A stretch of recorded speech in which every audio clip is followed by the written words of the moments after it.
see viimase minutsil lööd liigi ära, see põhimõtteliselt pääsis punkti.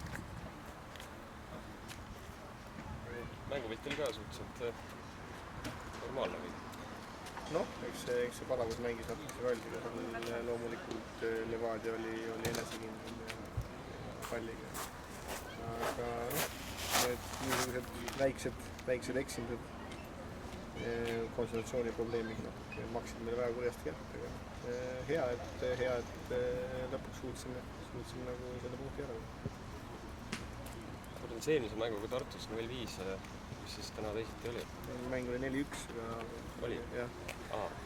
Selles suhtes 5 saime me Levadia käest eelmine kord, jah? Jah, ma mõtlesingi. See oli eelmist mängus. Mis täna teisiti? Täna oli teisiti see, et väljakul oli 2 meeskonda. Kui selle esimeses mängus oli nii, et oli väljakul ainult Levadia, siis nüüd oli Tambek ka kohal.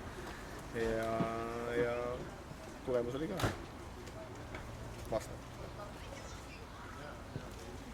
Kuidas üleüldiselt, et läheb paremaks? Sillamäele küll oli 1-4, aga ma kuulsin kommentaaridest, et ei olnud midagi. Jah, et Sillamäe vastu oli ka, et jah, see tulemus ei kajasta küll seda, et mängupilt oli Sillamäe vastu juba okei, oli moment lihtsalt sama probleem, mis nagu tänagi. Paar rumalat niisugust eksimust, mis karistati ära. Sillamäe karistas meil 4 väravaga, täna 2. Täna oli meie võitlesime lõpuni, suutsime selle põhipeale. Nägid sa, mis punase kaardi olukorras? Ma ei näinud, nad väitsid, et lõi kui kohtunud kotsust, ma ei näinud, ma juba vaatasin, sest rünnak läks teiselt poole. Ju seal siis ikka midagi oligi. Sonn?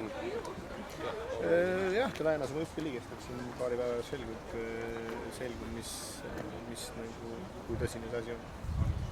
Ja Laabus?